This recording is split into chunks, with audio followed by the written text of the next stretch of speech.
En la universidad tuve numerosas asignaturas sobre historia de la filosofía, como historia de la filosofía antigua, medieval, moderna o contemporánea. Y sí, aunque esta estructura parezca totalmente lógica y sensata, deja la posibilidad de que existan algunos agujeros. Por ejemplo, ¿dónde está la filosofía renacentista? ¿No llegas un poco tarde para quejarte de la universidad? No empieces, por favor. Ya haré un vídeo si queréis acerca de mi opinión y mi experiencia habiendo estudiado filosofía en la universidad. Pero aviso, esta opinión ni de cerca fue realmente mala. Lo importante aquí es que podemos ver que en el plan de estudios de mi facultad no aparecía el Renacimiento por ningún sitio, y he revisado el caso de otras facultades y también ocurre algo parecido. Que ojo, cuidado, esto no es una crítica a la universidad ni diciendo que el plan de estudios de la universidad sea algo fatal o horrible, más bien que es muy complicado estudiar todas las etapas en profundidad dentro de un plan de estudios de 4 o 3 años. Ya explicaré esto de 4 o 3 años en otro momento. Vale, pero ¿esta queja qué viene? Pues que en mi experiencia parecía que el Renacimiento se había dejado de lado como un tema secundario. Siempre pensaba que aunque no hubiera una asignatura específica para explicarlo, aparecería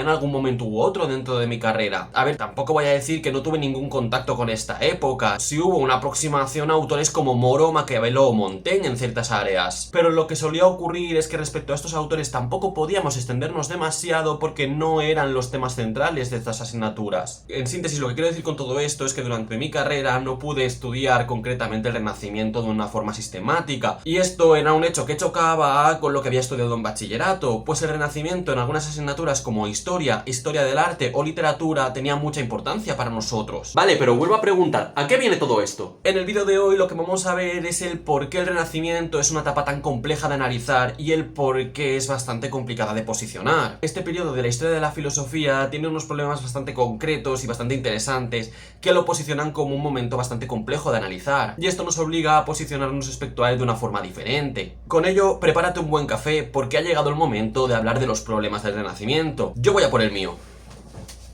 Vale, antes de empezar, que veo que este está muy motivado. Muchísimas gracias por todo el apoyo que estoy recibiendo y que está recibiendo el canal. Está siendo una pasada y la verdad no me lo esperaba. Si queréis, podéis darle like al vídeo y comentar lo que queráis. Además, os invito a suscribiros si os mola lo que hago y queréis seguirme la pista. Con esto dicho, yo también voy a por mi café.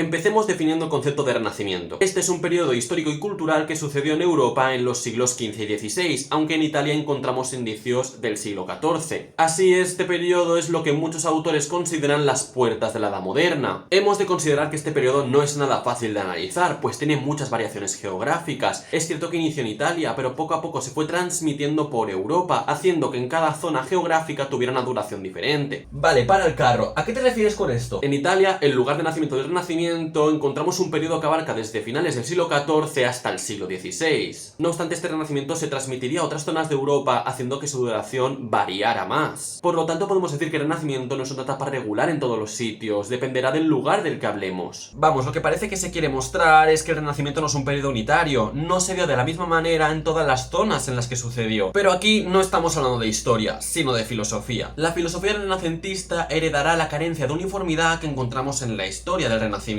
Vale, pero entonces, ¿qué es el Renacimiento filosófico? El Renacimiento filosófico lo solemos enmarcar en el siglo XVI, aunque encontramos ciertos indicios en Italia durante el siglo XV. En este periodo lo que encontramos principalmente es un redescubrimiento del mundo grecolatino. Claro, si no me equivoco, el Renacimiento es el humanismo. Vale, aquí tenemos que tener cuidado. El Renacimiento filosófico no es lo mismo que el humanismo. El humanismo es una palabra polisémica bastante compleja de analizar. Podríamos decir que, por ejemplo, es el estudio de las letras y el desarrollo de los valores propiamente humanos, y es un movimiento cultural que afectó a muchas áreas y no solo a la filosofía. Este movimiento cultural es un movimiento cultural muy amplio e inició a finales de la Edad Media. Con lo que nos tenemos que quedar es que el concepto de humanismo y renacimiento filosófico no es lo mismo, aunque sí que están emparentados. Vale, lo siento. Entonces, volviendo a la filosofía renacentista, ¿cuál es su problema mayoritario? Siendo sinceros, hay varios problemas, pero en este vídeo nos vamos a centrar en los más estudiados y los más citados. El primero que vamos a comentar es el que se relaciona con su historia. Hemos dicho que el renacimiento histórico va después del medievo y es la puerta a la modernidad, es decir, es el inicio de la Edad Moderna. En filosofía lo que ocurre es que el Renacimiento se encuentra entre la filosofía medieval y la filosofía moderna, pero lo que podemos afirmar es que la filosofía renacentista para muchos estudiosos no se encuentra dentro de la filosofía moderna. ¿No decías que el Renacimiento era la puerta de la Edad Moderna? Para poder entender esto hemos de comprender que la filosofía moderna se basa en una ruptura con el pensamiento precedente. Este tema también hablamos en este vídeo de aquí, aquí que nos centramos en el inicio de la modernidad con los empiristas y los racionalistas. Pero bueno, lo que queremos decir es que los primeros filósofos de la modernidad trataban de romper con el pensamiento precedente haciendo algo totalmente nuevo.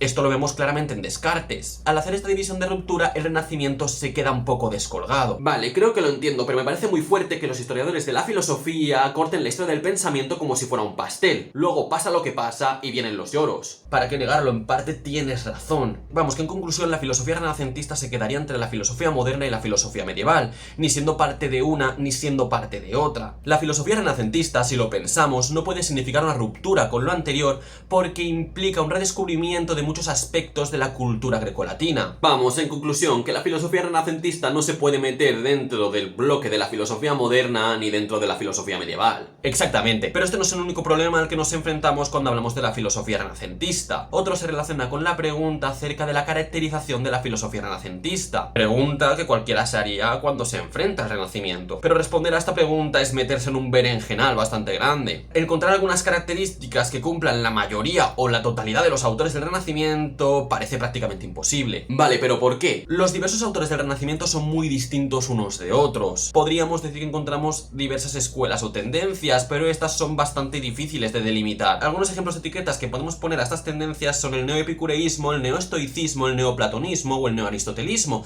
dependiendo de las influencias de las que estemos hablando. No obstante, también encontramos escuelas o tendencias que solemos tildar de humanismo escepticista, de humanismo realista o de humanismo naturalista. Pero sinceramente, estos son unos pocos ejemplos de lo que podemos llegar a decir. Estas etiquetas las podemos llegar a reducir a uno o a unos pocos autores, haciendo bastante complicado que podamos aunarlos a todos juntos. Pero esto en parte se podía aplicar a muchos momentos. Sí, esto es totalmente cierto, pero en muchos momentos de la historia de la filosofía encontramos ciertas tendencias que nos permiten aunar a estos autores. También podemos decir que en muchos momentos hemos podido identificar algunas características que se corresponden con la mayoría del periodo. El problema del Renacimiento no es solo propio de él, también se puede decir que este problema lo encontramos en los momentos transitorios de la historia de la filosofía, como lo son el siglo XIX o la filosofía helenística. Etapas que en el grado, si no me equivoco, se miraron por encima. Sí, pero repito, no estamos hablando de la universidad. Volviendo al tema que me pierdo. El problema de estas etapas es que son momentos de bastante cambio que las hacen algo difícil de calificar o de encuadrar. Vale, pero alguna característica tenemos que poder dar respecto al Renacimiento, aunque no se cumplan la estricta mayoría de autores. Vale, sí, pero existen características bastante generales que podemos más o menos aplicar a una buena cantidad de los autores de este momento. Podemos decir que encontramos dos características que más o menos podemos asignar a la mayoría de los autores del Renacimiento,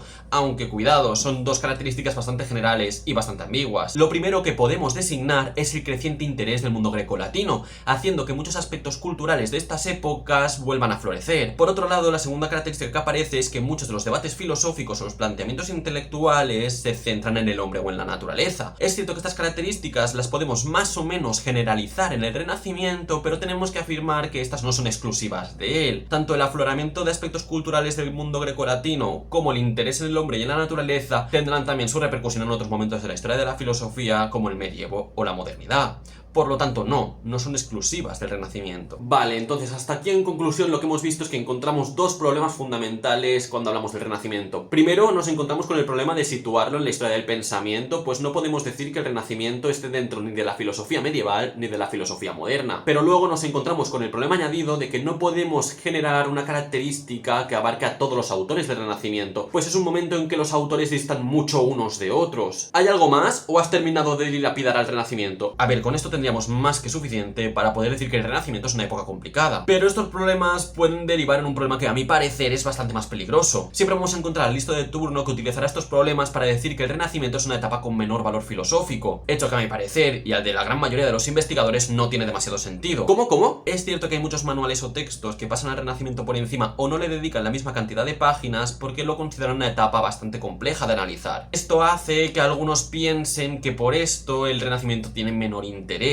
Y sinceramente vuelvo a repetir, esto puede considerarse un error. Pero esto es una locura, ¿no? Que se cuestione la importancia del Renacimiento respecto a estos temas es algo totalmente injusto. Y sí, realmente es algo injusto. Pero cuando hablamos menos de un hecho o lo comentamos menos, solemos poner en tela de juicio su interés. Evidentemente yo no opino que esto deba de ser así. Considero que el Renacimiento tiene un valor bastante particular justamente por los problemas que tiene. Además, opinar esto implica apartar una etapa de la historia de la filosofía de nuestra atención. No podemos negar que haya una fuerte importancia del Renacimiento Renacimiento en autores posteriores. Por ejemplo, no podríamos encontrar seguramente un Descartes sin un Michel de Montaigne. Tampoco podríamos entender muchos planteamientos políticos muy importantes sin la influencia de Maquiavelo o de Tomás Moro. Pero esto no significa que solo haya 3 autores importantes en el Renacimiento. Encontramos figuras muy interesantes como Ficino, Pico de la Mirandola, Erasmo de Rotterdam, Telesio y un largo etcétera. Y todo esto, lo que se nos tiene que quedar claro sí o sí es que no podemos hacer un juicio de valor porque hay unas características concretas del Renacimiento que hagan difícil su estudio. Y sinceramente, si te gusta un autor, pasa de todo y empieza a leerlo, porque eso va a hacer que mejores en tu estudio personal. Bueno, bien, voy a concluir yo porque esto está dejando de ser serio. Lo que queremos decir es que no negamos que el Renacimiento sea un momento bastante problemático de analizar. No obstante, lo que hemos de señalar siempre es que sus autores no dejan de tener importancia. El hecho de ser problemático tal vez sea un valor añadido para esta época, pues abre muchísimas líneas de investigación. En definitiva, con lo que nos hemos de quedar es que el Renacimiento sigue siendo un periodo histórico y filosófico súper interesante y que sigue habiendo muchísimo debate. Tal vez la dificultad de encuadrarlo o de establecer características son el reflejo de un periodo histórico bastante convulso y complejo. Pero tengo unas preguntas. ¿Cómo nació el Renacimiento filosófico? ¿Cuáles son los autores renacentistas que más te interesan? Y por último, ¿cuáles son las implicaciones filosóficas más importantes de este periodo? Como siempre, tendremos que dejar esto para próximos cafés. No olvides darle like al vídeo, comentar lo que quieras y si quieres seguirme la pista, no dudes en suscribirte. Y ahora sí, nos vemos en próximos cafés. ¡Chao! Ahora ya no brilla. Qué sueño tengo. Que no sé por qué no me vocalizo a veces. ¿Qué pasó? Alguna tiene que valer. Alguna tiene que valer. Con pulso podía ser un hechizo de Harry Potter. Ay, no es clasificar, es calificar. Iba a decir un insulto.